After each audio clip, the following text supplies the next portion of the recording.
Good evening बच्चों। आज हम इस वीडियो में भिन्नों वाले यानी कि 10 मनों वाले भिन्नों को समझने की कोशिश करेंगे।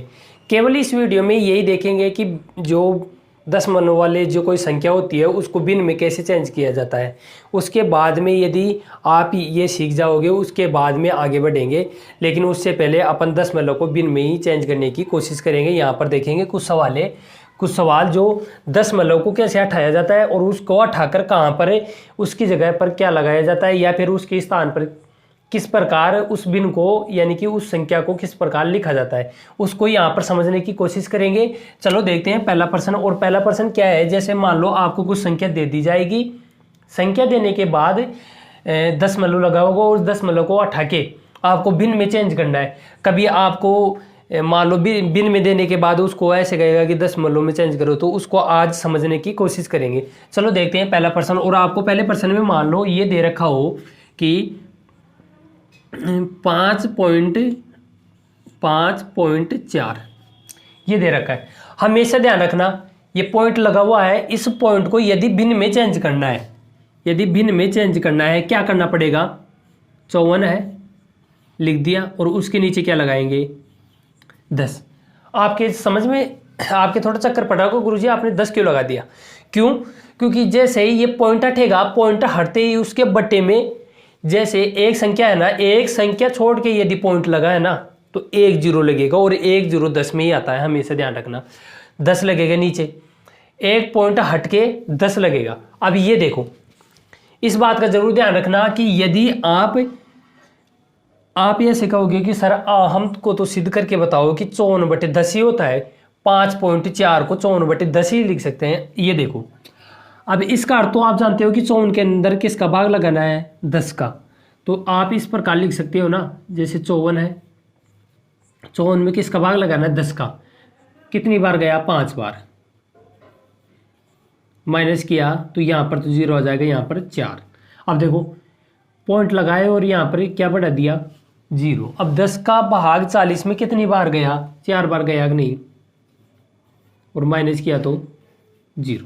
ये देखो 5.4 5.4 54 के अंदर किसका भाग लगाया था 10 का, तो उसी प्रकार 54 में किसका भाग लगा रहे हैं 10 का। अब ये देखो, यदि आपको ये दे दिया जाए 6.79, अब ये देखना है कि कितनी संख्या छोड़ के पॉइंट लगा हुआ है।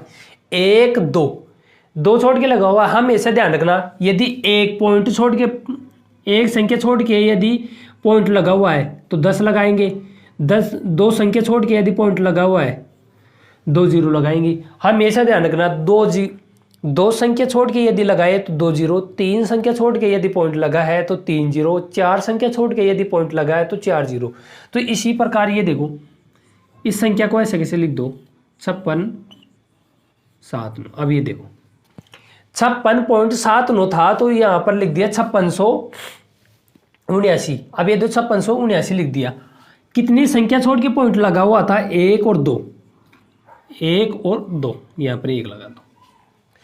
इसी प्रकार आप ये देखना चाहते हो कि सच में ही ऐसा होता है क्या, तो 5669 में 79 में 5679 में किसका भाग लगाएंगे 100 का। 100 का भाग लगा के देखोगे तो यही आएगा आंसर। अब ये देखो तीसरा प्रश्न 45.01। अब ये देखो 45.01, आप तो इधर से संख्या गिनना 1 और 2 संख्या है ना, 2 संख्या छोड़ के पॉइंट लगा है तो 45.01 को तो ऐसे लिख दो। 2 संख्या छोड़ के लगा हुआ तो कितने 0, 2 0 और 1 लिख दो।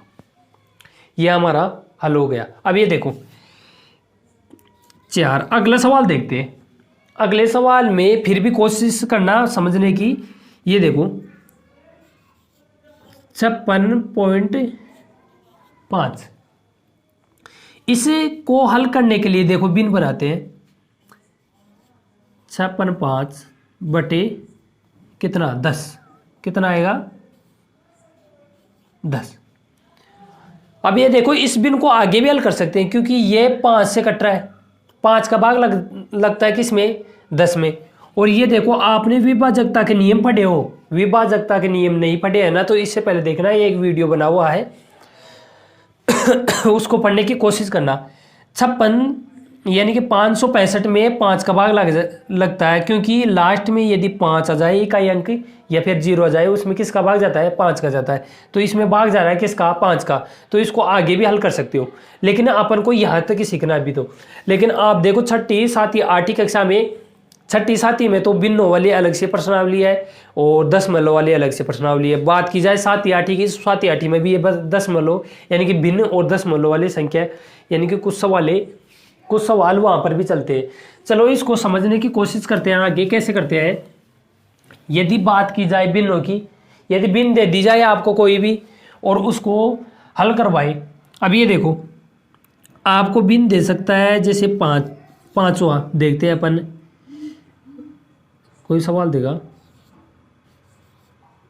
56.701, ठीक है। अभी इसको हल करेंगे, किस प्रकार हल करेंगे? देखो 656 701 को लिख देंगे और ये देखो कितनी संख्या छोड़ के पॉइंट लगा हुआ है, 1 2 3, 3 संख्या छोड़ के क्या लगा हुआ है? पॉइंट लगा हुआ है। तो यहां पर 3 0 लगाएंगे, लगा दिया। अब ये देखो, यहां पर समझने की ये कोशिश करेंगे कि यदि आपको ये दे दिया जाए, कोई संख्या दे दी जाए, 6वां सवाल देखेंगे, 45/100, 456/100 दे दिया जाए और आपको ये पूछ लिया जाए कि पॉइंट लगाओ, इसके पॉइंट लगा के यानी कि संख्या लिखनी है। तो ये देखो कितनी जीरो है? 1 और 2। कितनी जीरो है? 2 संख्या। तो इकाई अंक से 2 संख्या छोड़नी है, 1 और 2। इधर से 2 संख्या छोड़नी है, इधर से दाईं तरफ से 1 और 2 संख्या छोड़ के देखो 456 लिख लिया, 2 संख्या 1 और 2 संख्या छोड़ के यहाँ पर क्या लगा देंगे? पॉइंट लगा देंगे। देखो 7वां समझने की कोशिश करते हैं, 655/10। तो ये देखो 655 लिख लिया। कितनी संख्या यानी कि कितनी जीरो है नीचे? 1 0। तो कितनी संख्या छोड़ के पॉइंट लगाएंगे? 1 संख्या छोड़ के, 5 को छोड़ के पॉइंट लगा दिया। अब देखो 8वां प्रश्न हल करने की कोशिश करते हैं। जैसे यहाँ पर लिख दिया 768/1000 लिख दिया। अब ये देखो आपके चक्कर पड़ रहा होगा कि गुरुजी यहाँ पर तो 3 संख्या नीचे 3 0। देखो इसको हल करने का वही तरीका है। कितनी जीरो है? 1 2 3 जीरो है। तो 3 संख्या छोड़ के 1 2 3 0 पॉइंट लगा दिया, 768। कितनी संख्या छोड़नी थी? 3। 1 2 3, 3 संख्या छोड़नी थी, 3 संख्या छोड़ के क्या लगा दिया? पॉइंट लगा दिया। अब देखो 9वां, एक सवाल और समझने की कोशिश करो। 645 और 645 में किसका भाग लगाए? 100 का। तो इसको लिखेंगे 6.45। पॉइंट के बाद जो भी संख्या होगी उसको जैसे अंक है उन्हीं के अनुसार बोलना पड़ता है। देखो 6.45, इसको 45 नहीं बोल के क्या बोलेंगे? 45 ही बोलेंगे, ठीक है। अब ये देखो आगे इसको हल भी कर सकते हो आप, लेकिन यहाँ पर हल करोगे तो थोड़ी दिक्कत आएगी, आपको बहुत ज़्यादा दिक्कत आएगी। तो आपको यहाँ पर ही पॉइंट लगा देना है। ये देखो यहाँ पर ये 5 से कट रहा है, 5 से कटेगा, ये 20 बार भाग जाएगा और 20 बार भाग जाने के बाद ये इसमें ये कटेगा। तो इस प्रकार आप मान लो आपके पास कोई भी ना जाए 45 और इसमें भाग लग जाए किसका? 100 का। तो इसको क्या लिखेंगे? 0.45 लिखेंगे कि नहीं? अब इसको 0.45 लिखेंगे। ये यहाँ पर भी हल हो रहा था, ये देखो 5 से कट रहा है ना, यहाँ पर तो 9 आ जाएगा और ये 5 से कट रहा था 20, 9/20। अब ये देखना कि 9 के अंदर है ना 20 का भाग लगाएंगे ना तो हमें यही संख्या प्राप्त होगी, ये वाली। तो इसलिए हमने डायरेक्ट ही क्या लिख दिया? पॉइंट लगा दिया। तो इसी प्रकार आप इन सवालों को हल कर सकते हो। आप ये देखना चाहते हो ना कि क्या 0.45 आता है कि, तो हमेशा ये देखो 9 के अंदर भी किसका भाग लगाओगे आप? 20 का। 20 का भाग कैसे लगाओगे? ये देखो 9 के अंदर 20 का भाग नहीं जाता है ना, तो यहाँ पर क्या उतारेंगे 0, और 0 के लिए पहले क्या लगा दिया, इधर पॉइंट लगा दिया क्योंकि भाग जा ही नहीं रहा था। अब 20 का भाग 90 में देंगे, लेकिन पूरा पूरा तो जाता नहीं, लेकिन कितनी बार जाएगा, 4 बार जाएगा। माइनस किया, क्या आएगा नीचे 10 आया ना। अब 10 में तो भाग जाता नहीं, यहाँ पर एक और 0 उतारेंगे, और 100 में 20 का भाग कितनी बार जा रहा है, 5 बार जा रहा है। तो इस प्रकार हल कर सकते हो, ये आया 0। ठीक है, इसी प्रकार आप अन्य सवालों को भी हल कर सकते हो। और अपने इस वीडियो में 10 मनों वाले भिन्न समझने की कोशिश की कि 10 मनों को उठाकर संख्या के 10 मनों को उठाकर किस प्रकार भिन्न में अपन चेंज कर सकते हैं, और भिन्न के रूप में 10 मनों में कैसे लिख सकते हैं संख्या को, इसी में समझने की कोशिश की है। आपको यदि कोई संख्या दे दी जाए और आपको हल करने के लिए कहा जाए तो आप आराम से कर सकोगे, लेकिन उससे पहले आपने ये वीडियो यदि ध्यानपूर्वक देखा होगा तो आप आराम से कर सकोगे। चलते हैं, मिलते हैं अगले वीडियो में।